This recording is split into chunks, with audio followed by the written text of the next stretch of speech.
সুপ্রিয় দর্শক, আসসালামু আলাইকুম। অনুসন্ধানী টাইম চ্যানেলে যুক্ত হওয়ার জন্য আপনাকে অসংখ্য ধন্যবাদ জানিয়ে দিচ্ছি আমাদের হাতে থাকা সর্বশেষ আপডেট। আর বরাবরের মতো সর্বশেষ আপডেট জানাতে আপনাদের পাশে আমি সাইমন সুজন। দিল্লির মোদির দম দেখবে বাংলাদেশ। ভেনেজুয়েলার প্রেসিডেন্টের মতো ভারতের স্পেশাল ফোর্স ইউনুসকে ছুঁতে পারবেন। ভেনেজুয়েলার প্রেসিডেন্ট নিকোলাস মাদুরোকে মার্কিন যুক্তরাষ্ট্রের স্পেশাল ফোর্স যেভাবে ধরে নিয়ে আসলো তা আধুনিক রাষ্ট্র ব্যবস্থার সার্বভৌমত্বেই প্রশ্নবিদ্ধ করেছে। একটি স্বাধীন দেশের মাটি থেকে ভিনদেশি কমান্ডোরা যখন রাষ্ট্রপ্রধানকে তুলে নিয়ে যায়, তখন সেই দেশের সার্বভৌমত্ব কেবল সংবিধানের পাতায় লেখা কিছু মৃত অক্ষরে পরিণত হয়। ভারত ও বাংলাদেশের মধ্যে যেভাবে উত্তেজনা বাড়ছে, তাতে কাল যদি ভেনেজুয়েলার আদলে ভারতের স্পেশাল ফোর্সের কোনো চৌকস দল ঢাকার বুকে অপারেশন চালিয়ে বাংলাদেশের প্রধানমন্ত্রীকে তুলে নিয়ে যায়, তবে আমাদের 18 কোটি মানুষের এই জনপদ কি তা আটকাতে পারবে? আমাদের সামরিক বাহিনীর কি সেই সামর্থ্য আছে তা প্রতিহত করার, নাকি আমরা কেবল চেয়ে চেয়ে দেখব? ভেনেজুয়েলার দিকে তাকালে দেখা যায় দেশটি মোটেও সামরিকভাবে দুর্বল ছিল না। নিকোলাস মাদুরোর হাতে 3.5 লাখের বিশাল সেনাবাহিনী ছিল। চীন ও রাশিয়ার কাছ থেকে কেনা S-300 missile system, সুখয় 30 fighter jet এবং আধুনিক রাডার ব্যবস্থা তাদের ভাণ্ডারে মজুদ ছিল। কিন্তু মার্কিন ডেল্টা ফোর্স যখন অপারেশন চালায়, তখন এই বিশাল বাহিনী ও আধুনিক সরঞ্জাম কোনো কাজেই আসেনি। এর কারণ একটি পরাশক্তির প্রযুক্তির সামনে প্রথাগত সামরিক শক্তি অসহায়। মার্কিন যুক্তরাষ্ট্র মাদুরোকে তুলে নিয়ে এখন তাদের আদালতে বিচার করছে। স্বাধীন দেশের প্রেসিডেন্ট এখন ভিনদেশি কয়েদি। ফাঁসি কিংবা আমৃত্যু কারাদণ্ড এখন তার ললাট লিখন। বাংলাদেশের পরিস্থিতি ভেনেজুয়েলার চেয়েও নাজুক। ভারতের 3 দিক থেকে বেষ্টিত এই রাষ্ট্রটি ভৌগোলিকভাবেই ভারতের সামরিক নিশানায় রয়েছে।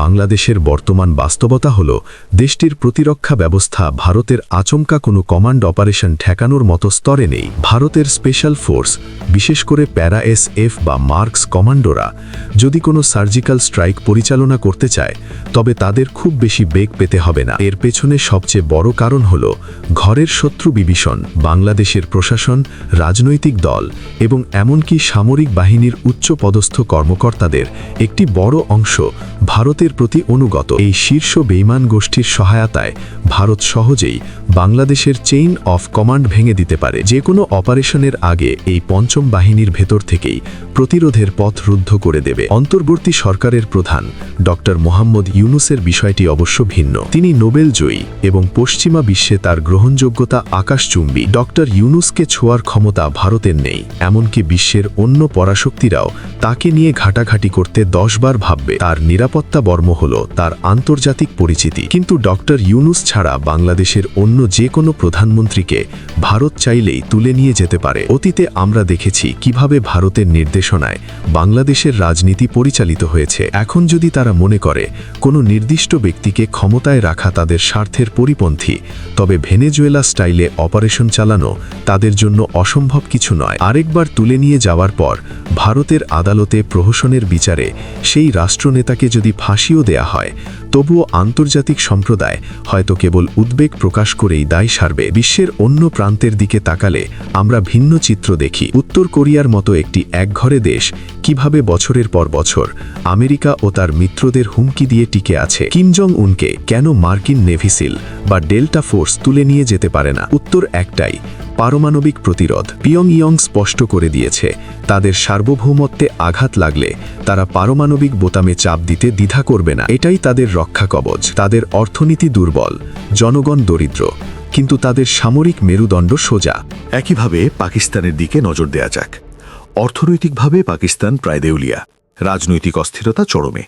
কিন্তু ভারত কখনোই পাকিস্তানের সরাসরি সৈন্য ঢুকিয়ে তাদের প্রধানমন্ত্রীকে তুলে আনার দুঃসাহস দেখাবে না, কারণ পাকিস্তান একটি পারমাণবিক শক্তিধর দেশ। 1972 সালে পাকিস্তান যখন অস্তিত্ব সংকটে, তখন জুলফিকার আলী ভুট্টো এক ঐতিহাসিক ঘোষণা দিয়েছিলেন। তিনি বলেছিলেন, আমরা ঘাস খাবো, না খেয়ে থাকবো, তবুও আমরা পারমাণবিক বোমা বানাবো। পাকিস্তান সেই কথা দেখেছে। তারা জানে ভারতের মতো আগ্রাসী প্রতিবেশীর পাশে টিকে থাকতে হলে প্রথাগত অস্ত্র যথেষ্ট নয়। আজ পাকিস্তানের হাতে শাহিন, ঘড়ি মিসাইল এবং ট্যাকটিক্যাল নিউক্লিয়ার উইপান আছে বলেই ভারত চাইলেই সেখানে ভেনেজুয়েলার মতো ঘটনা ঘটাতে পারে না। পাকিস্তানের এই জীবন রক্ষাকারী বর্মই তাদের সার্বভৌমত্বের গ্যারান্টি। অথচ বাংলাদেশে আমরা বছরের পর বছর দেশপ্রেমকে কেবল গান বাজনা আর সস্তা আবেগের মধ্যে সীমাবদ্ধ রেখেছি। আমাদের নীতি নির্ধারকরা কখনোই প্রতিরক্ষা খাতকে সেই উচ্চতায় নিয়ে যাওয়ার প্রয়োজন মনে করেননি।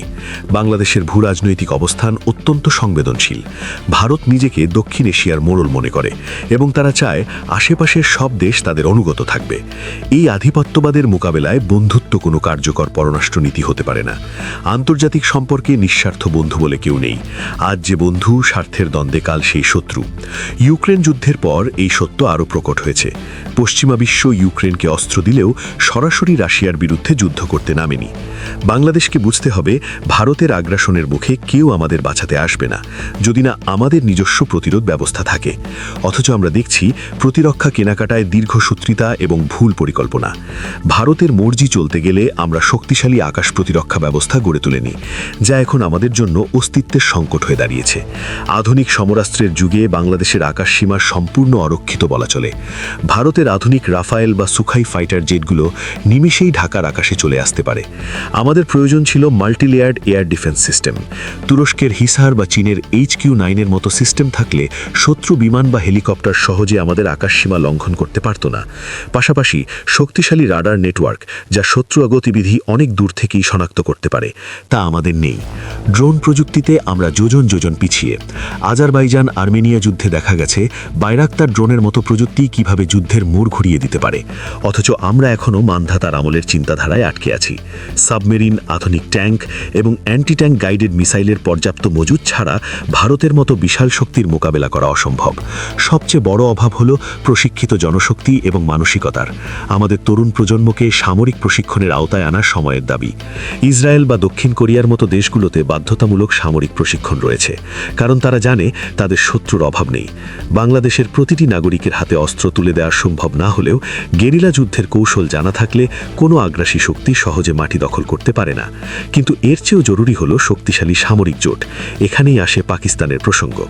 আবেগের বশবর্তী হয়ে আমরা পাকিস্তানকে চিরশত্রু মনে করি, অথচ ভূরাজনীতির সমীকরণ বলছে ভারতের বিরুদ্ধে কার্যকর প্রতিরোধ গড়তে পাকিস্তানের চেয়ে ভালো মিত্র এই মুহূর্তে আর কেউ হতে পারে না।